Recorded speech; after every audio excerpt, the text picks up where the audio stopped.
In today's episode of Chasing Cardboard, we find ourselves in Peru, Indiana, but with a surprising twist. You see, we're heading to see a collection that is sitting inside of a circus, but not just any circus. So grab your popcorn and peanuts and join us on our quest.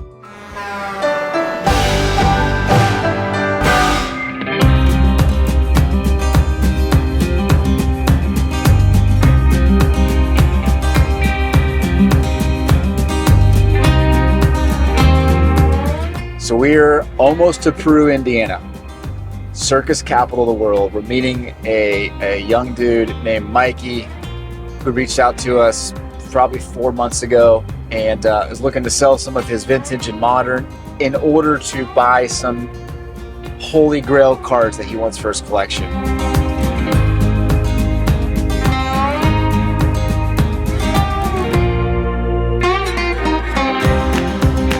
Hey, Mikey.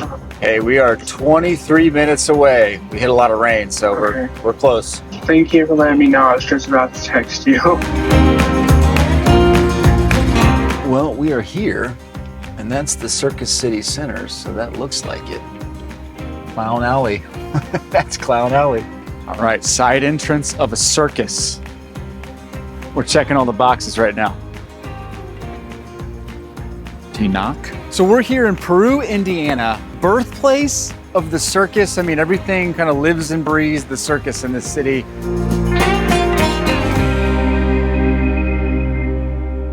What's up? Nice Good to meet you. You too.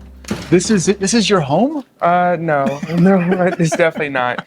It's too cold in here to be my home. But Well, thanks for having us, This is man. the Peru Amateur Circus building, and it happens in third week of July. Okay. During the summer for 1 week, and kids under 18 perform different acts. Circus capital of the world. Yes, it's Do people? I mean, tons of people come like in here.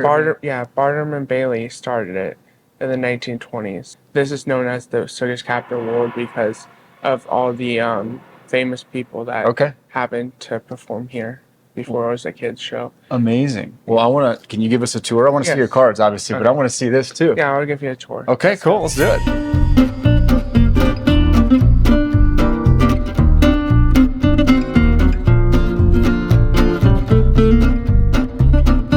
This is the auditorium? Yeah, this is the arena. So this is where the acts happen and the whole show is performed. So it's crazy. So it probably seats what, a couple hundred people? Probably, I think the record is like 1,000 people. Wow. Because like all these benches pull out and then those pull out too. Can you do any of the acts? No, I definitely can't. Can't do like a flip right here for me? No, I'm definitely not that athletic. Spectacular. I'm Ty. Good to meet you. Okay, hold up. Peru, Indiana is known as the circus capital of the world because it really is. Since the 1880s, the city has been integrating circus into their culture. In the 1920s, they housed the American Circus Corporation, and they earned Peru the reputation as the true circus capital of the world. And since 1960, they've hosted the Amateur Circus, which transforms the 11,000 resident city into a town-wide festival. I'm starting to feel like this might be the most unique place we've ever uncovered sports cards. So when people think of circus, they think of, just kids and the entertainment side of it. What's something that people don't realize that is really hard about running and setting up circuses? Getting the help, the volunteer. It takes over 2,000 people to put on the show. Between backlot help, wardrobe, concessions, front office. I mean, 2,000 people? We put on a parade at the end of every year. Plus, it takes probably about 100 people just on the floor to rig. Because unlike a lot of the professional circuses, they set up and it's there and then they just come out and perform. We set up and tear down for every act. Oh my goodness. I mean, we have everything that the professionals have. And a lot of our kids, this is kind of the building block to the professional shows that they went on to perform. We have a young lady, she's getting ready to be a human cannonball for Ringling Brothers because they just came back for the first time in like 5 years. Yeah. She performed in the circus, her parents performed in the circus, and she's getting ready to be a human cannonball. So, I mean, Mom, I want to be a human cannonball. they love the fact that the circus is in their town. And I love seeing that come out of Aaron, and just him talking about the stories and his love for how this has impacted the city is something very special. So what's the hardest act to set up for and kind of monitored throughout the event? The flying trapeze, probably. The flying trapeze? Yeah. That's incredible. So your son, collecting cards. Were you a collector? Yeah, a little. I mean, I didn't collect real heavy, but that's how we started. I had quite a few, big old suitcase full, and one day I'm just like, hey, do you want these? And then that kind of started it all. Lit the fire. Well, thank you. It's really good to meet you. Thanks for letting us hang here. This is a perfect time to mention that there are actually some pretty sweet looking vintage circus cards. I don't own any, but I did a quick search on eBay and I found quite a few that I like. And they look really good in their SGC tuxedos. I mean, come on. Even clowns and elephants appreciate SGC's fast turnaround and amazing customer service. Back to the show.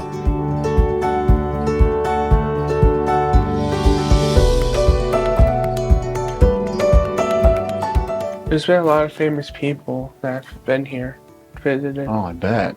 Especially back in the older days. So why didn't you get involved in the circus? Because I was afraid of the crowds because of so many people and my autism. So I just volunteered at the concession stand and stuff. Okay. Then these are some of the nice clowns. Oh, see, that's cool. It is. Petting the lions. So cute. It's a little baby. Baby tiger. These are the photos of the different classes of performers. So many kids. Then these are the volunteers that help. This is the whole wall of the Circus City Queens from the original circus in 19-something. Wow. 1958 through modern day. So it goes by year by year by year by year.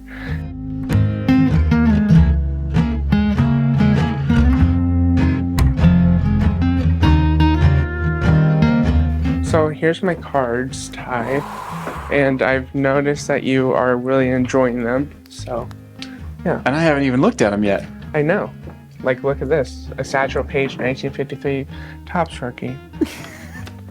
Okay, so before I dig into any of these, why are you selling cards? Well, because I think that it's time to move off these to get my dream card, which is the 1951 Bowman Mantle.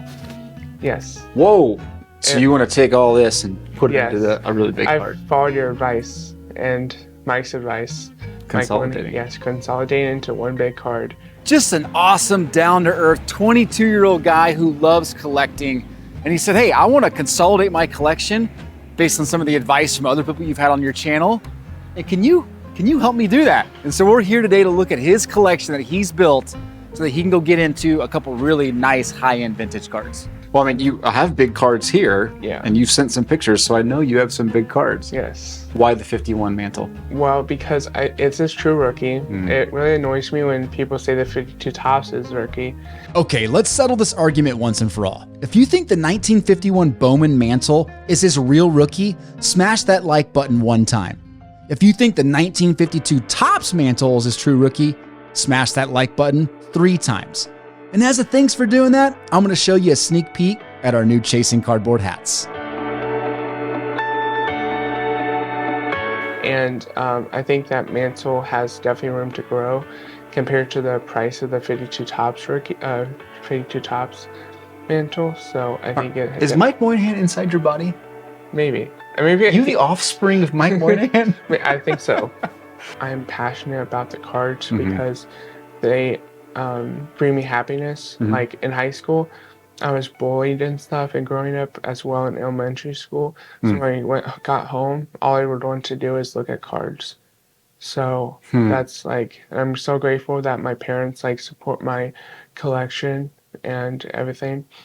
In the spring, I bought a Kenny Pickett rookie, Blue Shimmer out of 25, and it was $800, and did you borrow the money? Yes, I borrowed the money from my dad because he's definitely supports my card collection.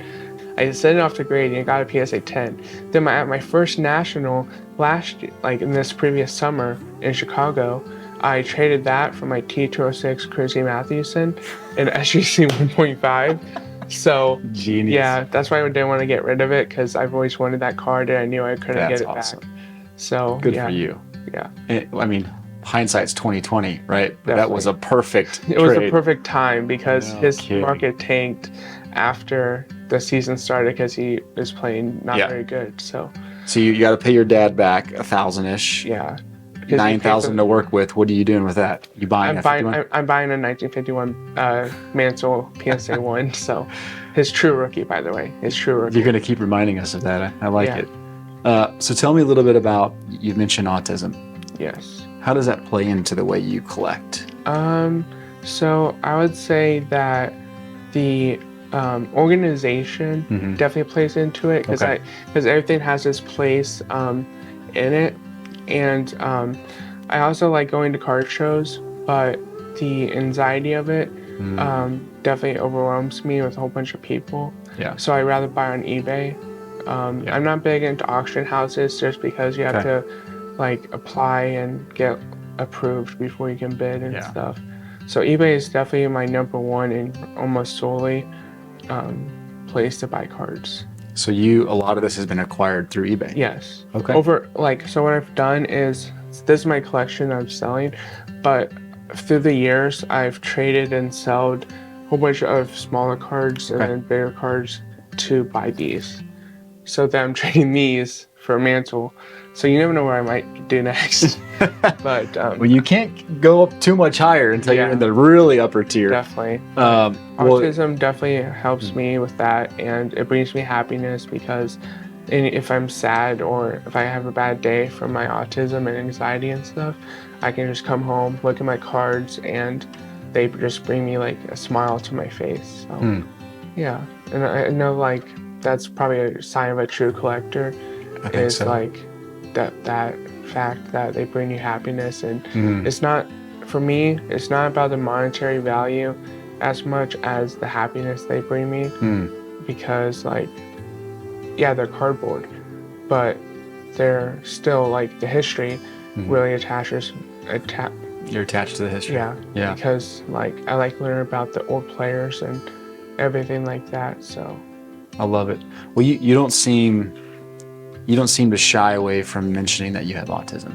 It's definitely took me a long time to do that, because growing up I was really ashamed that I had autism, but it's you've matured. Yeah, matured. Yeah. I've come to accept it and do the best I can, and of course medicine helps.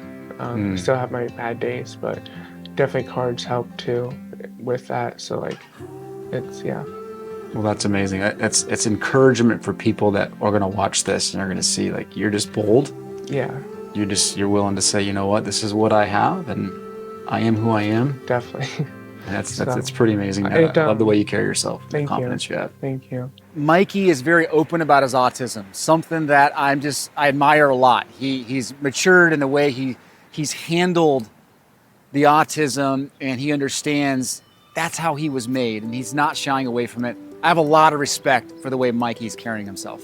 Well, why don't you walk me through the collection? Give me the high-level tour, and then I'm going to look in and see what we got. So here, brag about whatever you want to brag about. Okay. So here's my satchel page in a 1.5. It's really beautiful, even though it's off center. Okay. Here's my Willie Mays that I got at the National, my first National last year. And you're selling all these, just so we're aware. Okay. Definitely selling them. Okay. I'll buy them back later on eBay, but for right now, I'm selling them. Here's my Jackie 53 in a BVG 1.5. Okay. 54 Bowman Mantle. That's my only Mantle for now. Okay. So then my Koufax rookie that I've had since high school. What? Yeah. Did you get this graded yourself? Or No, I bought it graded. Okay. I actually traded some small cards for those for that Koufax from Indie Card Exchange. Okay. I got it from Which Indie. is a great card shop. Yeah. So tell me then about the collecting community. And as a high schooler, did you feel like you connected with other high schoolers through collecting, or were you? So I didn't really like talk to many people, but mainly the people that I did talk to on my sports teams, they didn't really collect. Like, they didn't really think that it was a fun thing to do. So I didn't really know people growing up that also collected until I found YouTube.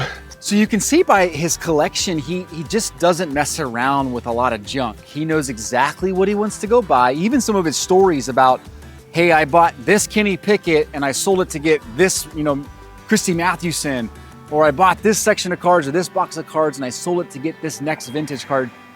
He's very methodical and strategic about the way he's building his collection.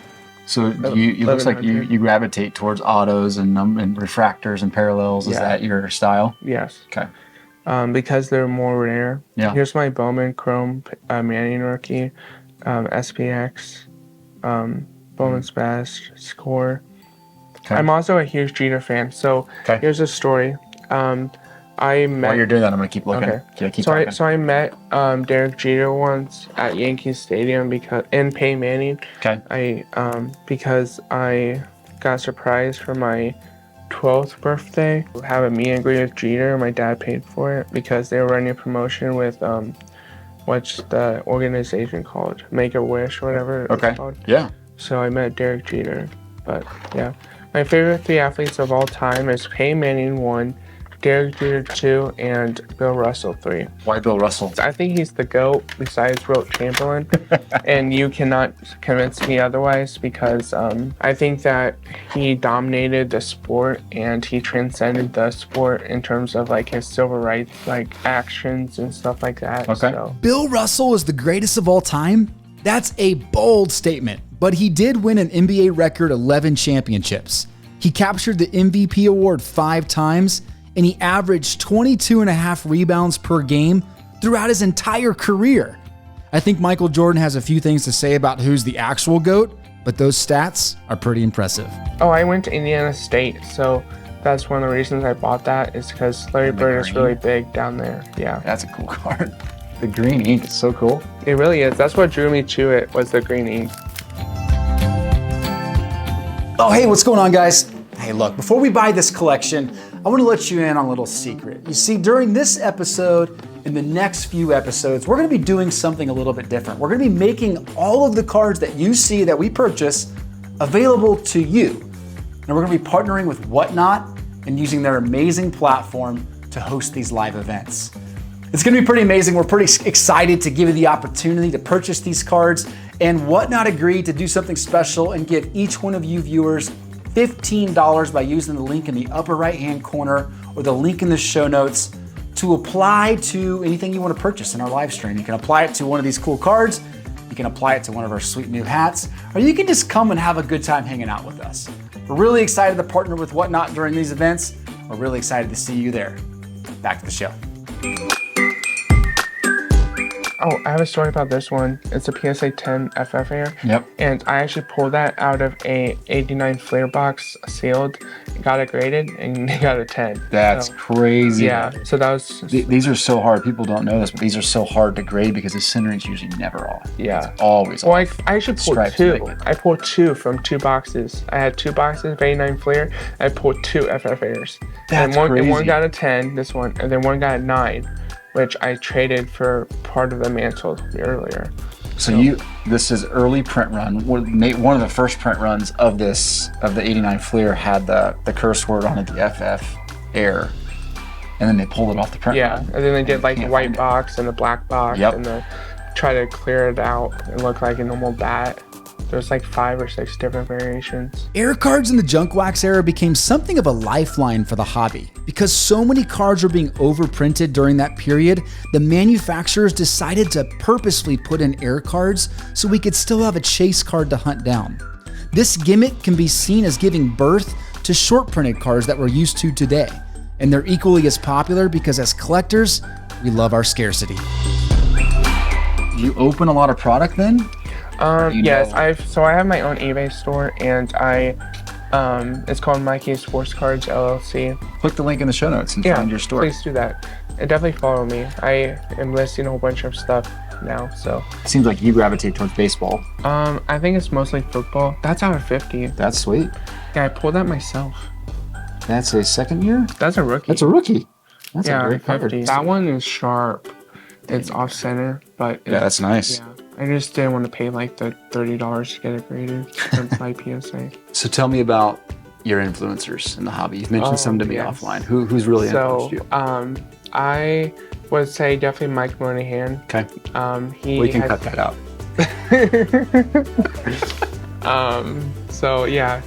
Mike Monahan has his podcast. What's this called? Gordon Asia Cardboard and John Keating on there. Yeah. And I love watching Mike on the Fly with Mike and Ty. Oh, cool! Thank you. So do you like Bo?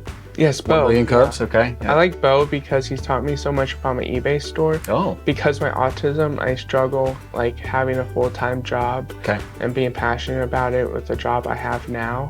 So hopefully next year I can have my eBay store grow and do that full-time just like you. And that's what I admire about you is you took that leap to do cards full-time, and that's what I want to do. So yeah. So what do you tell me about your strategy there with the eBay side? So I'm basically trying to do the Bo model. Okay. So Bo Thompson, he's like who I learned a lot from for eBay. He does low volume priced cards. No, low price, high volume. Yep. And I want to imitate that. And I've already sold a lot of cards. Like I'll tell you the amount off camera. But so you're scanning with the Fujitsu 8130 or 8160? 8170. 8170. So you got a nice scanner. Are you using like Card Dealer Pro or anything? Yes, I love Card Dealer Pro. You're using Card Dealer Pro. The only complaint about Card Dealer Pro is that it doesn't recognize some newer sets when it first releases. It's problem. So I have to go in and manually enter the details. But it's faster to list to eBay because all you have to do is go to the upload to hit bulk. Yeah. And it just creates the listings for you. So that's how I was able to grow to, I think I have like 4,600 cards listed. Wow. Right now. Good for you, man. Yeah. So my goal is to like dig it to 6,000 by the end of the year. Okay. 5,000, 6,000, and then grow that in the next coming years. So hopefully I get to Bo's level. But there's no way you're going to get to 6,000 because you're going to have so many people from the show come buy your stuff and prevent you from getting there. I would really appreciate that. What are some of the things that you've done to keep growing the store? So what I've done is I've bought new product on Blowout and I've ripped it. And then I've sold everything in the boxes, but the key to my growth, because I have 72 followers right now, is I've just tried to do great customer service and ship in one day and have low prices. So I try to have only a small margin on my cards and price them either at like $1.50 to like $2.50 depending on what card it is. Now the higher end stuff, of course, going to be higher. Yeah. But most of my store is in that range. And that's really helped drive sales. So I'm averaging about like 25 cards a day of sales. Yes. So that's not too bad. That's great, man. I know Bo does like 300, but something to aspire to. Yes. Yeah. 25 is great. How many do you do? We're probably about 125 a day. Okay. Yeah. So I'm not too far off. Yeah. I only have to you're gonna blow past me. Before we try and jump in and negotiate Mikey's collection, we've been hard at work designing a few incredible courses for all of you aspiring resellers. If you want to learn more about the ins and outs of reselling and the nuances of eBay, come check out Uncommon Reseller. You'll find the links right here or down in the show notes. What have you learned from an organizational side? A lot of people struggle with that. They get stuff listed and then all of a sudden it's a mess in the back. Yeah. You don't seem like you struggle with organization. No, I definitely don't. So I remodeled my room just so it fit my card business better. Okay. I've learned that I'm doing the SKU system now. Okay. So I don't have to, because it was fast, it was really slow, trying to go to that box of football and then try to find the card in there instead of just doing the SKU on eBay and Card Dealer Pro. I recommend having a thermal label printer. That definitely saves a lot of time doing that. Instead of like cutting out the pieces of paper. Remember when you did the eBay live stream and you said that it was faster? That's what motivated me to get the thermal label printer. It's a game changer. Yeah. So tell me why you think 10 grand is a good price. Well, because I priced them out and the collection goes for 14. And I did the math and that's about 60 to 70%, I believe. I forget which one, but I think that these will get you close to 10 alone, because this is like a 900 to 1,000. Backs on the 3? Yes, I paid $650 for that, and that was a bargain because they go for around $800. And then this one's about $650, $550-ish. So here's a question that everyone's going to ask. Yes. Well, why not sell it in your own eBay store?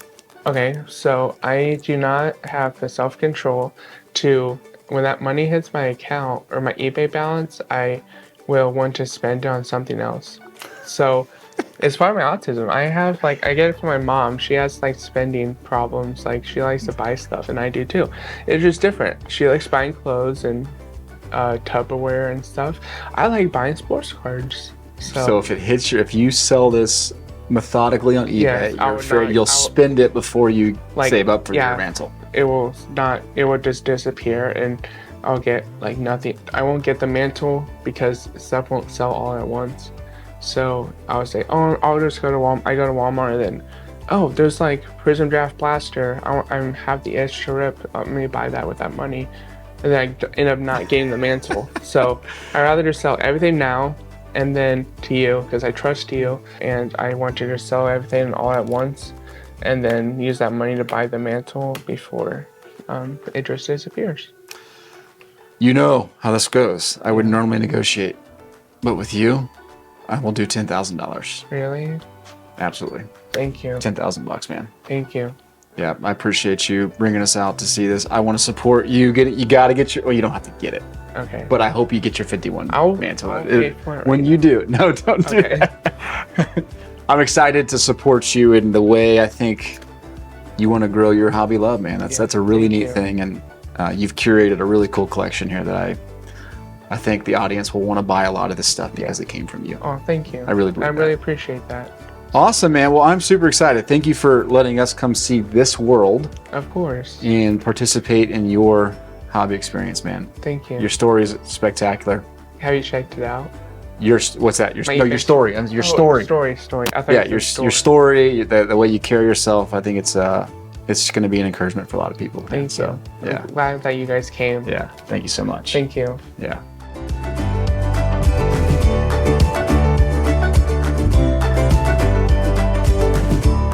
What a special day. I mean, hitting the circus was something that we've obviously never done, but being able to spend the time with Mikey, seeing the connection, the integration with so many people in the hobby and his story is just neat. It's just neat because you realize that the community is huge, but it's also really, really small and tight.